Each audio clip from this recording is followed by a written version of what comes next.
কাইলৈ গৌৰৱ গগৈ জেললৈ যাব হয় কাইলৈ গৌৰৱ গগৈক ধৰি বান্ধি তেওঁ যে ইমান পাকিস্তানৰ এজেণ্ট বুলি কাইলৈ প্ৰমাণিত হ'ব আৰু নহলে কাইলৈ অসমৰ মুখ্যমন্ত্ৰীয়ে পদত্যাগ কৰিব এই দুটাৰ ভিতৰত কাইলৈ এটাটো হ'বই লাগিব কাৰণ মুখ্যমন্ত্ৰীয়ে নিজৰ মুখেৰে কৈছিলে কথাটো হয়নে নহয় এতিয়া আমি সেইকাৰণে মুখ্যমন্ত্ৰীয়ে বহুতবাৰ কৈছিলে নে নাই কমেও 100 বাৰমান কৈছে হয়নে নহয় কওক গতিকে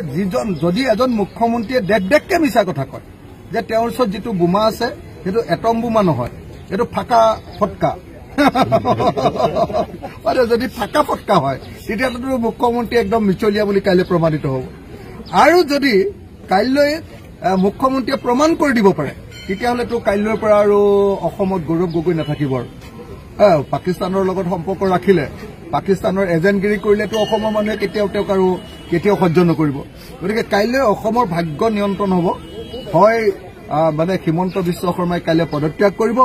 নহলে কাইলৈ গৌৰৱ গগৈ জেললৈ যাব